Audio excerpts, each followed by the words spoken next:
찬송가 370장으로 함께 찬양하겠습니다. 찬송가 370장입니다.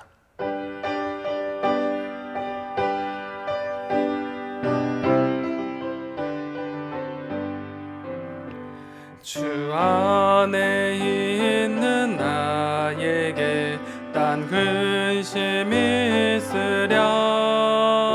십자가 밑에 나아가 내 짐을 풀어냄. 주님을 찬송하면서 할렐루야 할렐루야. 내 앞길 멀고 험해도 나 주님만 따라가리. 그 두려움이 변하여 내 기도 되었고, 전날의 한숨 변하여 내 노래 되었네. 주님을 찬송하면서 할렐루야 할렐루야. 내 앞길 멀고 험해도 나 주님만 따라가리. 내 주는 자비하셔서 늘 함께 하시고, 내 궁핍 밤을 아시고 늘 채워주시네. 주님을 찬송하면서 할렐루야 할렐루야. 내 앞길 멀고 험해도 나 주님만 따라가리. 내 주와 맺은 언약은 영불변하시니, 그 나라 가기까지는 늘 보호하시네. 주님을 찬송하면서 할렐루야 할렐루야. 내 앞길 멀고 험해도 나 주님만 따라가리. 아멘. 오늘 하나님께서 우리에게 주신 말씀은 사무엘하 3장 1절에서 16절까지의 말씀입니다. 사무엘하 3장 1절에서 16절, 구약 466면에 기록되어져 있습니다. 이 시간 말씀을 봉독할 때 살아계신 하나님의 음성을 들으실 수 있으시길 바랍니다. 사울의 집과 다윗의 집 사이에 전쟁이 오래매 다윗은 점점 강하여 가고 사울의 집은 점점 약하여 가니라. 다윗이 헤브론에서 아들들을 낳았으되 맏아들은 암논이라. 이스라엘 여인 아히노아미의 소생이요 둘째는 길르압이라. 갈멜 사람 나발의 아내였던 아비가일의 소생이요 셋째는 압살롬이라. 그슬 왕 달메의 딸 마아가의 아들이요 넷째는 아도니아라. 핫깃의 아들이요 다섯째는 스바랴라. 아비달의 아들이요 여섯째는 이드르암이라. 다윗의 아내 에글라의 소생이니 이들은 다윗이 헤브론에서 낳은 자들이더라. 사울의 집과 다윗의 집 사이에 전쟁이 있는 동안에 아브넬이 사울의 집에서 점점 권세를 잡으니라. 사울에게 첩이 있었으니 이름은 리스바요 아야의 딸이더라. 이스보셋이 아브넬에게 이르되 내가 어찌하여 내 아버지의 첩과 통관하였느냐 하니, 아브넬이 이스보셋의 말을 매우 분하게 여겨 이르되 내가 유다의 계머리냐. 내가 오늘 당신의 아버지 사울의 집과 그의 형제와 그의 친구에게 은혜를 베풀어 당신을 다윗의 손에 내주지 아니하였거늘 당신이 오늘 이 여인에게 관한 허물을 내게 돌리는도다. 여호와께서 다윗에게 맹세하신 대로 내가 이루게 하지 아니하면 하나님이 아브넬에게 벌 위에 벌을 내리심이 마땅하니라. 그 맹세는 곧 이 나라를 사울의 집에서 다윗에게 옮겨서 그의 왕위를 단에서 브엘세바까지 이스라엘과 유다에 세우리라 하신 것이니라 하매 이스보셋이 아브넬을 두려워하여 감히 한 마디도 대답하지 못하니라. 아브넬이 자기를 대신하여 전령들을 다윗에게 보내어 이르되 이 땅이 누구의 것이니까? 또 이르되 당신은 나와 더불어 언약을 맺사이다. 내 손이 당신을 도와 온 이스라엘이 당신에게 돌아가게 하리이다 하니 다윗이 이르되 좋다. 내가 너와 언약을 맺거니와 내가 내게 한 가지 일을 요구하노니 나를 보러 올 때에 우선 사울의 딸 미가를 데리고 오라. 그리하지 아니하면 내 얼굴을 보지 못하리라 하고 다윗이 사울의 아들 이스보셋에게 전령들을 보내 이르되 내 처 미가를 내게로 돌리라. 그는 내가 전에 블레셋 사람의 포피 100개로 나와 정원한 자니라 하니 이스보셋이 사람을 보내어 그의 남편 라이스의 아들 발디엘에게서 그를 빼앗아 오매 그의 남편이 그와 함께 오되 울며 바후림까지 따라왔더니 아브넬이 그에게 돌아가라 하매 돌아가니라. 아멘. 사울 왕가의 죽음 이후 다윗은 유다의 왕이 되었고 사울의 아들 이스보셋은 이스라엘의 왕이 되었습니다. 그런데 다윗의 경우 유다 족속의 지지 속에 기름 부음 받았지만 이스보셋은 군사령관 이 아브넬에 의해 왕이 되었습니다. 이후 사람의 손에 의해 왕이 된 이스보셋과 하나님의 기름 부음 받은 이 다윗의 진영 간의 갈등이 시작되었고 무정하고 무모했고 또한 무책임한 내전이 시작되었습니다. 그리고 오늘 본문을 통해 다윗의 집과 사울의 집, 즉 이스보셋과 다윗 진영 사이의 균형이 무너지고 있음을 보여주고 있습니다. 오늘 본문의 구조를 살펴보면 이 네 가지 구조로 나타나 있습니다. 첫 번째 1절에 보면 내전의 양상을 나타내고 있습니다. 그리고 두 번째 단락으로 2절에서 5절까지는 다윗의 계보를 이야기하고 있으며 6절에서 11절에서는 아브넬과 이스보셋의 갈등을 이야기하며 네 번째 단락 12절에서 16절까지는 아브넬과 다윗의 협상을 기록하고 있습니다. 이제 단락별로 자세히 한번 살펴보도록 하겠습니다. 첫 번째 내전의 양상입니다. 사울의 죽음 이후 사울의 아들 이스보셋의 이스라엘과 다윗의 유다의 갈등은 점점 커져갔습니다. 겉으로 볼 때는 이 11지파 연합인 이스라엘의 이 이스보셋과 단 한 지파의 유다 다윗의 세력을 볼 때 상대가 안 되는 그런 양상인데 하지만 그런 양상처럼 흘러가지 않았습니다. 1절에 보면 사울의 집과 다윗의 집 사이에 전쟁이 오래매 다윗은 점점 강하여 가고 사울의 집은 점점 약하여 가니라 라고 기록하고 있습니다. 겉으로 보일 때는 크기와 다르게 점점 다윗이 강성하여지고 있고 사울의 집은 점점 약해진다고 기록하고 있습니다. 그 이유는 바로 단 한 가지 때문입니다. 바로 이스라엘 백성의 진짜 다스리시는 분은 바로 하나님이시기 때문입니다. 다윗은 하나님께서 세우신 왕이지만 이스보셋은 사람의 손에 세워진 왕입니다. 사물이 아무리 힘이 강하고 그 뜻을 이룬다 할지라도 하나님께서 허락하지 않는다면 그것은 이루어질 수 없습니다. 하나님께서 이스라엘 왕으로 다윗을 세우시기로 결정하셨고 또한 그렇게 하셨기에 그 뜻은 반드시 이루어질 것입니다. 또한 하나님의 약속은 분명 하나님의 방법과 때에 따라 반드시 이루어질 것이기 때문입니다. 두 번째 단락에서는 다윗의 계보가 등장합니다. 2절에서 5절에 보면 이 다윗의 계보가 등장하게 됩니다. 사울의 집과 다윗의 집 사이에 갈등이 이어지고 있는 이런 상태에서 다윗의 계보, 이 다윗의 아들들이 소개되어지고 있습니다.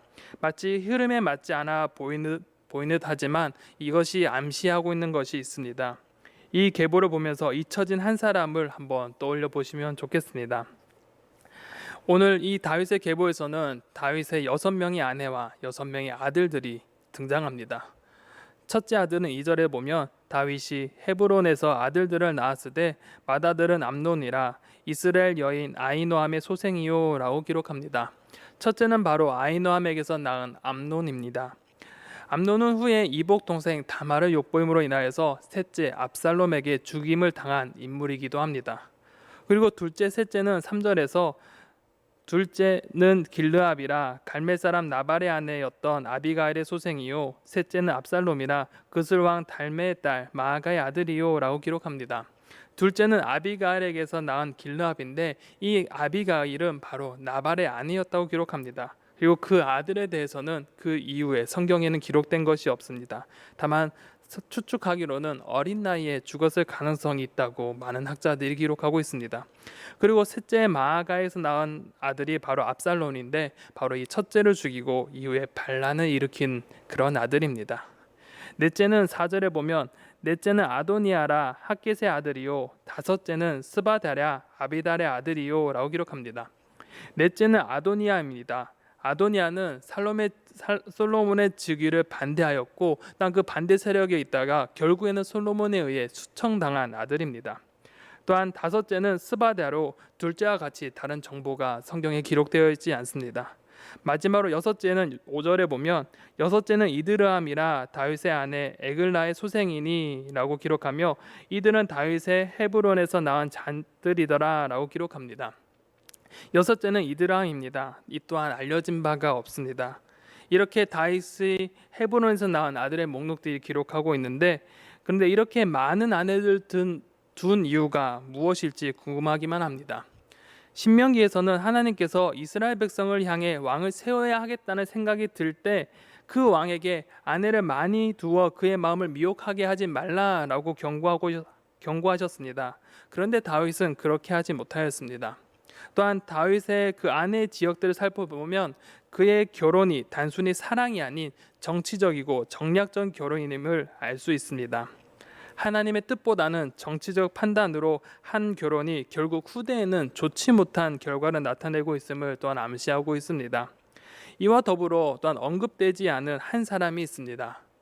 정치적이고 또 왕권 승계의 최고의 당위성을 줄 수 있는 사람, 바로 사울의 딸 미갈이 빠져 있습니다. 이 미갈에 관한 이야기가 바로 이제 진행이 되어질 것입니다.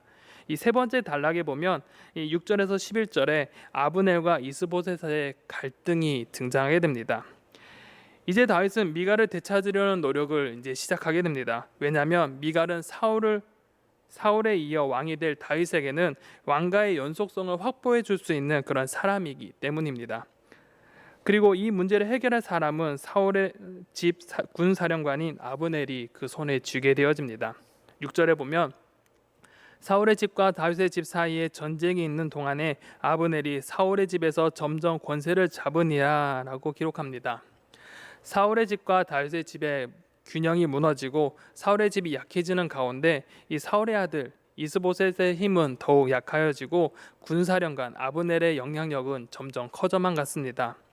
아브넬은 이스라엘의 군사령관이었지만 또한 이스보셋을 왕으로 세운 사람이기도 합니다. 그렇기에 이 아브넬은 진짜 권력을 가진 실세였고 국가를 좌지우지했던 사람입니다.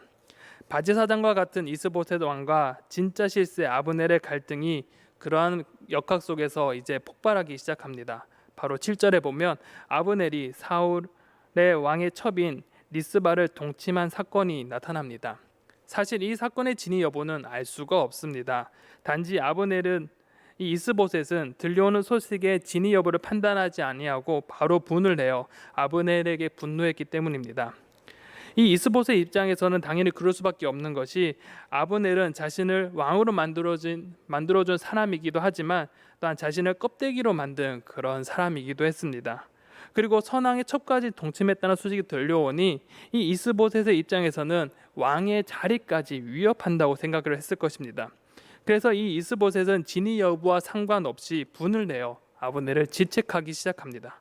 그러나 그의 질책에 아브넬은 더 큰 분노로 답합니다. 8절에 보면 아브넬이 이스보셋의 말에 매우 분하게 여겨 이르되 내가 유다의 계머리냐, 내가 오늘 당신의 아버지 사울의 집과 그의 형제와 그의 친구에게 은혜를 베풀어 당신을 다윗의 손에 내주지 아니하였거늘 당신이 오늘 이 여인에게 관한 허물을 내게 돌리는도다 라고 말합니다. 아브넬은 자신이 이스보셋은 옹립한 사람이고 유다를 개로 표현할 만큼 멸시하고 있음을 드러내고 있습니다. 즉 자신은 왕위 찬탈에는 아무 의도가 없음을 드러내고 있습니다. 그런 자신에게 선왕의 첩에 대한 허물을 자신의 뒤집으로 쓰우려 한다고 이 아브넬은 반문합니다. 그리고 아주 묘한 이야기를 이어서 하게 됩니다. 9절에서 10절에 보면 여호와께서 다윗에게 맹세하신 대로 내가 이루게 하지 아니하면 하나님이 아브넬에게 벌 위에 벌을 내리심이 마땅하니라. 그 맹세는 곧 이 나라를 사울의 집에서 다윗에게 옮겨서 그의 왕위를 단에서 브엘세바까지 이스라엘과 유다에 세우리라 하신 것이니라 하매라고 말합니다. 이 아브넬은 9절에 하나님께서 다윗에게 한 맹세를 말하는데, 이는 10절에 보면 하나님께서 다윗을 왕으로 세울 것임을 이 아브넬은 이미 알고 있었던 것입니다. 그리고 하나님께서는 다윗을 왕으로 세우실 것이라고 그는 이렇게 말합니다. 즉 하나님께서 다윗을 왕으로 세우실 것인데, 이 자신이 하나님의 뜻에 반해 지금까지 이스보셋을 섬겨왔지만 이제 자신의 힘을 다해 하나님의 계획을 이루겠다고 말하는 것입니다. 이러한 말에 이스보셋은 크게 두려워하며 아무 말도 하지 못하고 있습니다. 아브넬은 이미 하나님의 뜻과 계획을 이미 알고 있었습니다. 하나님께서 다윗을 왕으로 세우실 것을 그는 이미 알고 있었지만 그 계획을 따르지 않고 이스보셋을 왕으로 세우고 또한 그 자신은 왕노릇을 했습니다. 그리고 갈등이 일어나니 하나님 뜻을 들먹이면서 자신이 하나님의 뜻을 이루겠노라고, 자신의 힘을 다하여서 하나님의 일을 이루겠노라고 말하고 있습니다. 아브넬의 말에는 왕도 자기의 마음대로 할 수 있고 하나님 뜻도 내 스스로 내 힘으로 좌지우지하며 세울 수 있다고 생각하는 것입니다. 그리고 이제 이스라엘을 다윗에게 양도하기로 이 아브넬은 결단합니다. 그래서 네 번째 단락에 보면 아브넬과 다윗의 협상이 시작되어집니다. 이제 아브넬은 자신의 가진 이스라엘의 권력을 다윗에게로 넘기고자 합니다. 어쩌면 이미 그 전부터 자신의 진영이 힘을 잃어감으로 인하여서 정치적인 배신을 이미 염두에 두고 있었던 것 같습니다. 그래서 아브넬은 자신의 전령들을 보내서 다윗에게 보냈고 이스라엘을 다윗에게 넘길 테니 자신과 언약을 맺자고 제안합니다. 그러자 다윗은 협상 조건을 답니다. 13절에 보면 다윗이 이르되 좋다, 내가 너와 언약을 맺거니와 내가 내게 한 가지 일을 요구하노니 나를 보러 올 때 우선 사울의 딸 미갈을 데리고 오라. 그리하지 아니하면 내 얼굴을 보지 못하리라 하고 라고 기록합니다. 다윗은 아브넬에게 협상 조건을 답니다. 바로 사울의 딸 미갈을 데려오는 조건을 제시합니다. 그리고 다윗은 14절에 보면 아브넬이 아닌 이스보셋에게 전령을 보냅니다. 그리고 미갈이 자신이 전에 이 블레셋 사람을 치는 것에 대한 선물이며 또한 자신과 정혼한 사람이기에 돌려달라고 아브넬이 아닌 이스보셋에게 전령을 보내 이야기합니다. 다윗은 아브넬에게도 그리고 이스보셋에게도 동일하게 미갈을 돌려보내라고 합니다. 왜 그렇게 했을까요? 다윗이 이스보셋에게 전령을 보낸 것은 아마 아브넬의 동일하에 보내었던 것 같습니다.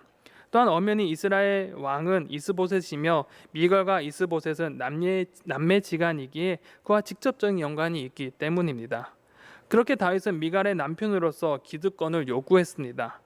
이는 사랑보다는 정치적인 계산이 짙은 요구였습니다. 사울 왕의 딸을 통해 정당한 왕위 등극의 명분을 축적할 수 있기 때문에 정치적인 명분과 실리를 찾기 위해 이렇게 요구한 것입니다. 이후 이스보셋은 사람을 보내 남편 발디엘에게서 그 미갈을 빼앗아 왔고, 발디엘은 사랑하는 아내를 빼앗겨 이 바오림까지 따라갔지만 군사령관 이 아브넬에게 제지로 인하여서 다시 돌아갈 수밖에 없었습니다. 다윗의 정치적 실리는 발디엘의 그 가정을 갈라놓게 되었습니다. 1절의 말씀과 같이 이제 사울의 집은 허물어져 가기 시작했습니다. 또한 반대로 다윗의 집은 강성해지고 있습니다. 그런데 그 과정 속에 잊혀진 사람이 등장하지만 또한 잊혀진 것도 있습니다. 다윗의 정치적 실리에 잊혀진 이 미갈이 살아나기 시작합니다. 그리고 미갈로 인해서 이스라엘의 왕의 명분이 공고히 다져졌습니다. 그런데 다윗의 정치적 명분, 왕위 계승의 그 명분은 살아났지만 하나님에 대한 영적 감각은 잊었습니다. 2절에서 하나님께 계속적으로 물으며 그 뜻을 따라갔던 다윗이지만 오늘은 그러한 모습을 발견할 수가 없습니다. 나라는 강성해질 수 있었으나 다윗의 영적 감각은 점점 무뎌졌고 또한 하나님의 뜻은 가리워졌습니다. 그리고 잘 살던 가정마저 깨트리고 말았습니다. 다윗은 하나님의 뜻을 알고 있었습니다. 그러나 오늘의 모습은 하나님의 뜻보다는 자신의 정치적인 결단과 실리가 하나님보다 앞서고 있음을 보여줍니다. 이는 아브넬이 이스보셋을 제치고 왕노릇한 것과 같이 다윗이 하나님을 제치고 결정한 것과 동일한 모습이 나타나는 것입니다. 이러한 모습 속에서 오늘 우리의 모습 또한 살펴보게 되어집니다. 우리 또한 하나님의 뜻과 계획을 기다리면서 하나님의 뜻을 물으며 하나님의 말씀에 따라 살아가기보다는 어느 순간 나의 생각과 나의 판단이 우선되어지고 나의 상황과 나의 생각이 하나님보다 앞서 나가는 우리의 모습을 발견하게 됩니다. 우리의 상황, 내게 처해져 있는 그 상황에 맞는 그러한 행동들이 하나님의 말씀보다 앞서가고 하나님의 뜻과 하나님 말씀보다는 나의 생각과 나의 판단이 앞서가는 것이 어쩌면 우리의 모습이 아닌가 되돌아보게 됩니다. 그렇기에 이스보셋보다 앞서간 아브넬처럼 또한 하나님보다 앞서갔던 그 다윗의 모습이 그저 비난만 할 수 없는 것이 바로 우리의 모습이 그 속에 담겨져 있기 때문입니다. 사랑하는 성도 여러분, 오늘 하루를 살아갈 때 오늘 이들의 모습을 한번 생각해 보셨으면 좋겠습니다. 하나님보다 앞서갔던 정치적 실리를 따라갔던 다윗의 모습처럼 자신의 왕보다 앞서 모든 것을 결정하며 나아갔던 이 아브넬처럼 이들의 모습이 우리의 모습이 아닌지 다시 한번 더 되돌아봤으면 좋겠습니다. 그리고 오늘 하루가 하나님보다 앞서지 아니하고 하나님 말씀보다 앞서지 아니하며 그 말씀 앞에 겸손히 순종하며 살아가는 오늘 하루가 되었으면 좋겠습니다. 나의 생각과 행동이 우리의 왕 대신 하나님보다 앞서지 아니하고 겸손하게 오늘 하루를 살아가는 우리의 사랑하는 성도님들이 되시기를 간절히 소망합니다. 기도하겠습니다. 사랑과 은혜가 풍성하신 아버지 하나님, 오늘 말씀을 통하여서 또 우리의 모습을 되돌아봅니다. 하나님, 아브넬이 자신의 왕보다 앞서갔고 또한 다윗이 하나님보다 앞서간 그 모습을 통하여서 오늘 또한 우리의 모습이 하나님보다 앞서갔던 우리의 모습이 아닌지 다시 한번 더 되돌아봅니다. 하나님, 오늘 하루가 하나님의 뜻과 계획을 먼저 생각하며 그 뜻을 구하며 기다리며 묻는 하루가 될 수 있도록 인도하여 주시옵소서. 아버지보다 앞서지 않게 하시고 겸손하게 오늘 하루를 살아가는 우리 성도님들이 될 수 있도록 주님 인도하여 주시옵소서. 오늘 하루 모든 것들을 주님께 맡겨드립니다. 하나님 함께하여 주시고 오늘 하루 역사하여 주시옵소서. 모든 것을 주님께 의탁하오며 살아서 역사하시는 예수 그리스도의 이름으로 간절히 기도드립니다. 아멘.